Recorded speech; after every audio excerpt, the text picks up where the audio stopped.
Hoy tenemos en Impacto News a un barranquillero muy valioso, el señor Guillermo Cepeda. Bienvenido a Impacto News. No, gracias, muchas gracias por la invitación, Sergio. Encantado Sí, de que me hayan tenido en cuenta. yo quiero hablar con el señor Guillermo Cepeda porque hay mucho que aprender. Él es el fundador de la empresa Equinorte, que en este momento celebra su colaborador número 500. 500, sí. Eso es una proeza, 500 colaboradores. Sí. Y realmente es algo, si algo me llena de orgullo, es eso, es poder generar empleo de calidad y con dignidad. Sí. Pero bueno, no todo en la vida es color de rosa. Y yo, señor Guillermo, le digo, soy un emprendedor en el tema periodístico. Tenemos Impacto News. Ya hoy somos 11 colaboradores. Y siempre está la angustia de cumplir con los colaboradores, el tema tributario que es dispendioso, el famoso Valle de la Muerte. Y usted me envió un titular que me llama la atención del diario La República, justo de la fecha de hoy. De 100 empresas nuevas que hay en Colombia, 75 fracasan en un lapso de 3 años. Okay. ¿Cómo hacer para permanecer en el tiempo, para crecer y tener 500 colaboradores? Tremenda pregunta. La verdad, ese fenómeno que hoy muestra el diario La República no es de ahora. Desde hace, o sea, desde que yo entré al mundo empresarial, estoy notando que siempre es lo mismo. Y para Latinoamérica en particular, casi que el 75-80% de los nuevos emprendimientos no superan lo que llaman el Valle de la Muerte, que son los primeros 2 o 3 años. ¿Cómo pasarlo? Nos toca volver al comienzo.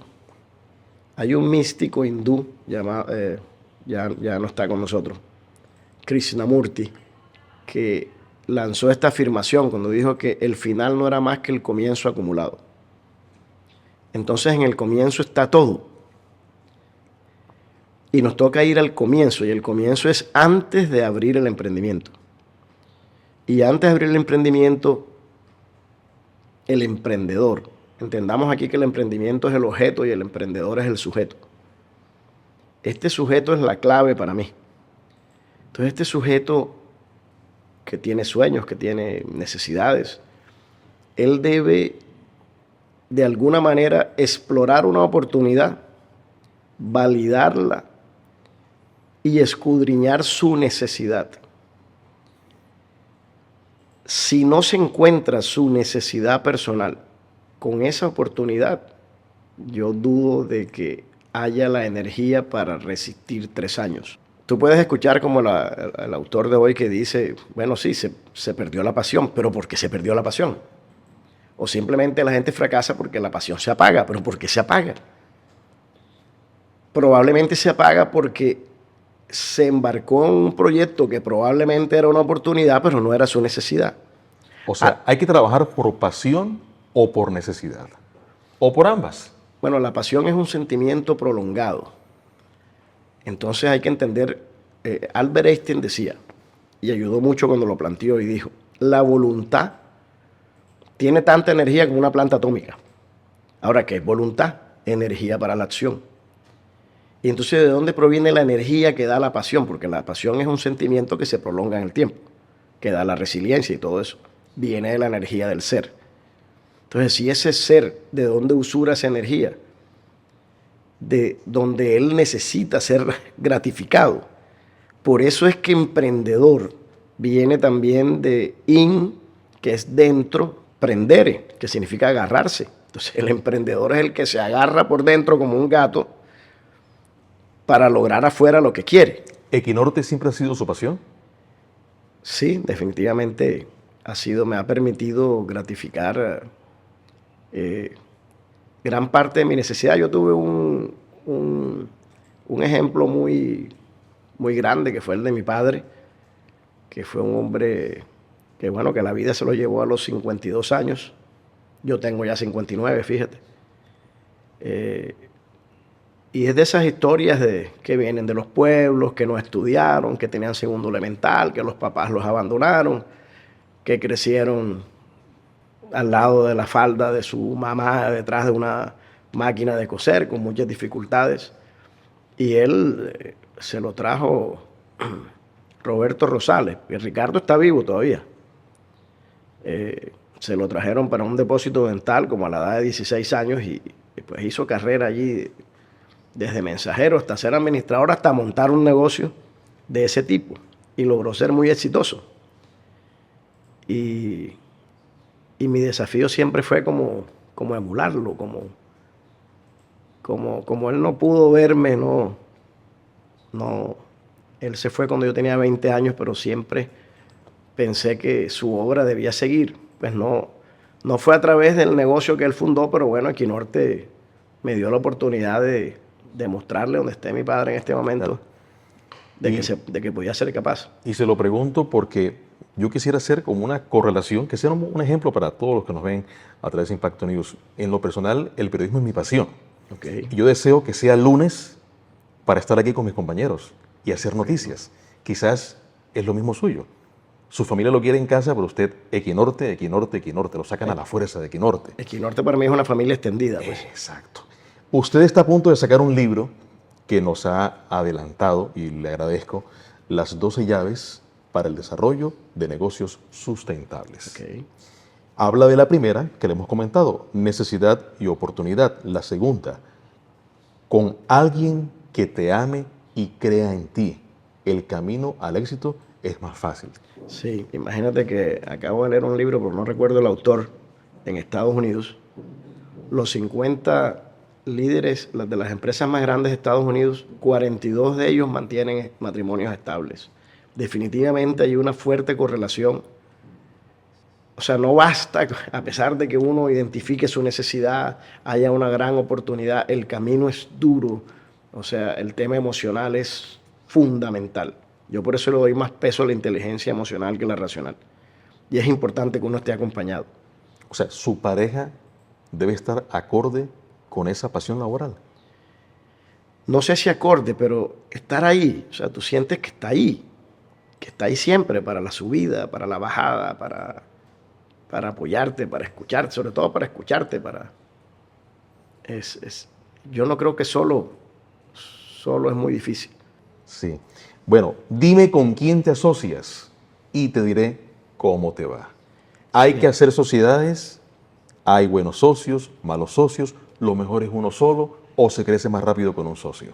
Yo no creo que haya una respuesta única para el tema, porque todos, no sé si recuerdas al jocoso Diomedes Díaz que decía, mírense las huellas de las manos y todos somos diferentes. Entonces, en esas diferencias, algunos tienen necesidad de asociarse, otros no.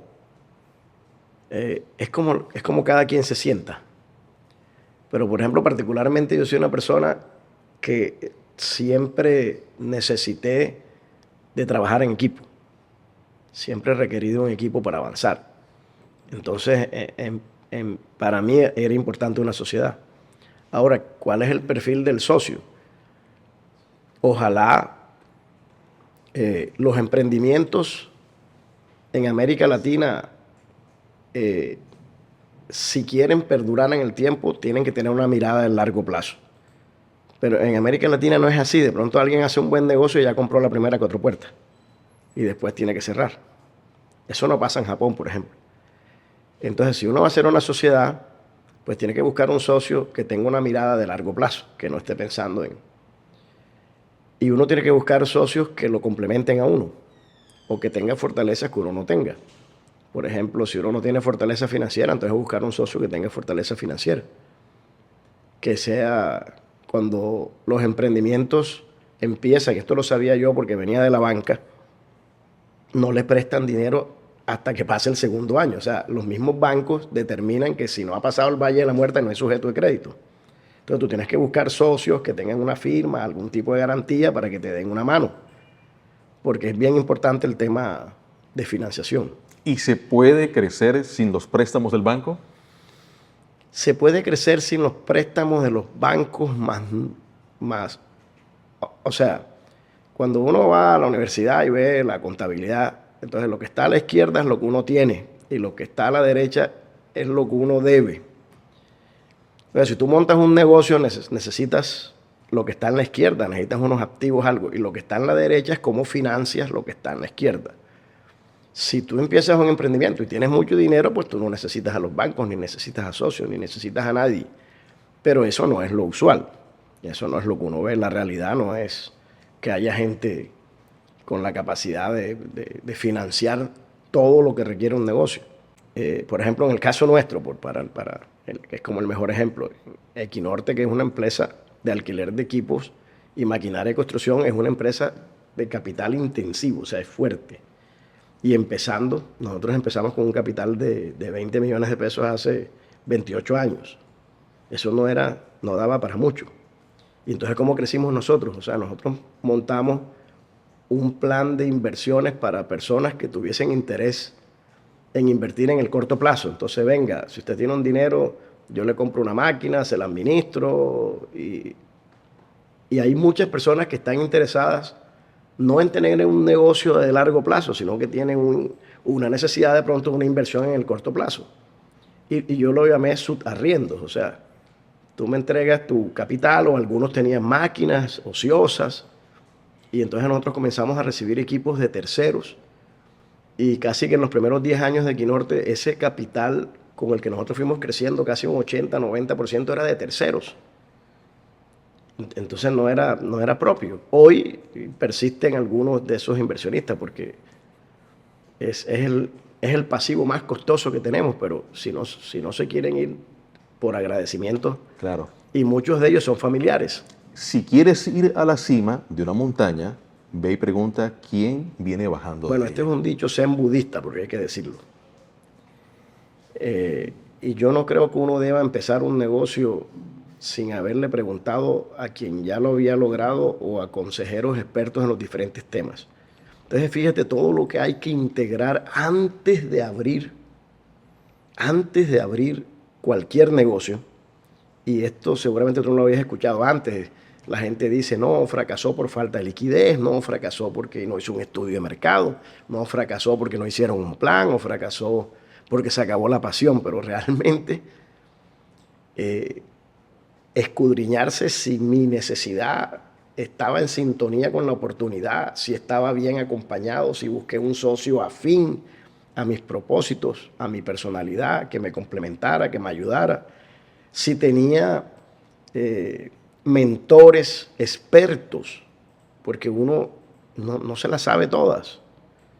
Entonces ahí, cuando uno califica una oportunidad, tú tienes que ver la parte legal, que tiene sus complejidades, tienes que ver la parte de mercados, tienes que ver la parte técnica, la parte financiera, la parte económica, ahora la parte ambiental, la parte social, y casi nadie logra integrar todo ese conocimiento. Entonces, mi primera invitación al que quiera lanzarse a esto de emprender es que no lo haga solo, busque expertos, acompáñese de alguien, escudriñe su necesidad, valide bien la oportunidad. Y si siente la necesidad de buscar un socio, que sea alguien que le aporte, que le complemente. Sí. Ahora, estamos en crisis. Ese es el tema mundial. Crisis y después del COVID, más crisis. ¿Cómo manejar la austeridad? Bueno, fíjate, yo siempre me voy al lenguaje y a la etimología. Se habla de crisis, pero ¿qué es crisis? Para los chinos son dos palabras, que una significa peligro, crisis en chino. Una palabra es crisis y la otra es oportunidad. Y si nos vamos, ese es el mundo oriental, y si nos vamos al mundo occidental, al nuestro, creo que viene, no sé si es el latín o el griego, de kratos, que es corte. La crisis es una circunstancia que nos invita a cortar de alguna manera las formas de cómo estamos haciendo las cosas y hacerlo de la manera correcta, porque tenemos crisis en salud, tenemos crisis en salud personal, o sea, la crisis invita a cortar, es un corte, crisis es corte. Hay un peligro, como dicen los chinos, hay que cortar de alguna manera y ver cómo empezamos otra vez y no dejarse con pasión. Siempre hay que ser prudente con la toma de decisiones, con los recursos, porque los recursos, te lo puedo decir, después de 28 años serán siempre escasos. O sea, y si tú tienes claro que el objetivo es sustentarte en el tiempo, de alguna manera hay que ser cuidadoso con el uso de los recursos, porque la mirada es de largo plazo. Yo que he observado en el mundo acá, del lado nuestro, Latinoamérica, las enseñanzas en la universidad no han contribuido mucho para la sustentabilidad empresarial. Porque si el 75-80% no pasan del tercer año, y luego, a pesar de mucho esfuerzo, esos fundadores, los que sobrevivieron, pasan a la siguiente generación, en esa generación el 70% se va. Y en tercera, la mitad de los que pasan. Eso quiere decir de que la estadística que tenemos de sustentabilidad empresarial en Latinoamérica es por ahí 1%, 2%. Entonces, lo que estamos recibiendo como educación, no. Uno va a países como Japón y encuentra una cosa diferente. Es el país que tiene la estadística de empresas que más perduran en cientos de miles de empresas de más de 100 años. Y uno va allá y pregunta por sustentabilidad. Ni siquiera es que tengan muchas estadísticas de eso, porque para ellos es natural. Para ellos lo natural es perdurar. Él no sale en una 4 puertas, el dueño de la empresa sale y coge un metro. Y ellos, en su sintoísmo japonés, en su religiosidad, el respeto está ahí involucrado. Hay unos fundamentos que fíjate que de alguna manera inciden en el comportamiento. Quiero entender bien. Muchos pensamos, me incluyo, que montamos una empresa y nos hacemos ricos en 5 o 6 años. No. Si no, no sirvió el negocio. Está muerto. Está muerto. Hay que ser sustentables y que perdure. Y que perdure. Por ejemplo, para los japoneses tienen 2 objetivos nada más. Que perduren y que en ese ejercicio favorezcan a todos los actores del negocio. Esos son sus objetivos. Entonces, cuando yo hacía preguntas, pero ¿y ustedes cómo hacen para perdurar? Pero ¿cómo así? Es como en su piscina natural, lo natural en ellos es perdurar. Ahora, si viene el dinero, bienvenido sea. Viene el apartamento, viene el local, el carro último modelo, bienvenido sea. Por supuesto, y seguramente eso no es una cifra tan significativa al lado de los beneficios que puede traer una unidad productiva que hace bien, que va generando valor en el tiempo. Claro. Última pregunta, la más brava de todas. Okay. Usted lleva 28 años con Equinorte. Sí.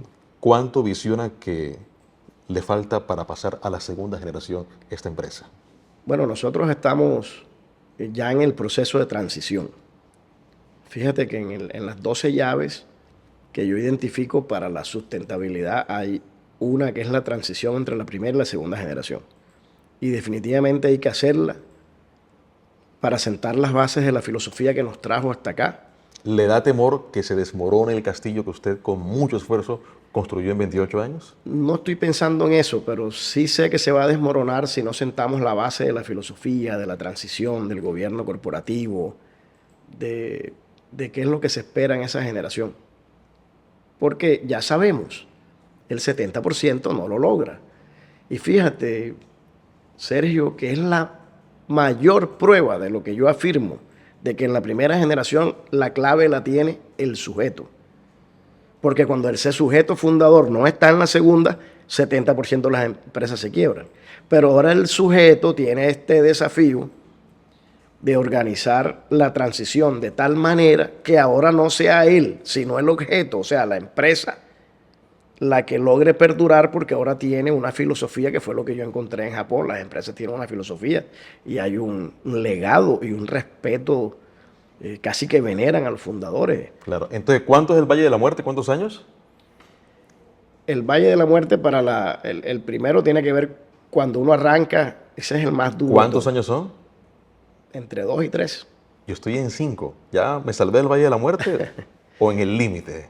Ya tú estás en una estadística interesante porque 5 años, ya pasaste el primer Valle de la Muerte. Ajá. Y entonces ya estás entre el 20 y 25% que lo pasó. Pero hasta el año 10 más o menos quedan el 10%. O sea, la mitad de los que pasaron el año 15. Esto no es fácil, señor. Entonces Cepeda. significa que la probabilidad de mantenerte es muy alta. O sea, la buena noticia es que si esta es tu pasión, si no estás solo, si tienes un buen equipo, seguramente vas a pasar los 10 años. Oiga, le pido públicamente que me invite al lanzamiento de su libro para acompañarlo con Impacto News, porque esto es interesante. 12 llaves para el desarrollo de negocios sustentables. Señor Guillermo, felicidades. Bueno, no. Gracias por la invitación y sí, me encantará. Este libro es también como un aporte de Quinorte también a la sociedad para empezar a devolver. Será gratuito, será por tanto que nos han dado, la verdad. Sí, yo la verdad soñaría con tener 500 colaboradores. No. Debe ser un dolor de cabeza muy grande, pero generar trabajo es maravilloso. Sí, no, y tengo ahijados. Es lindo también.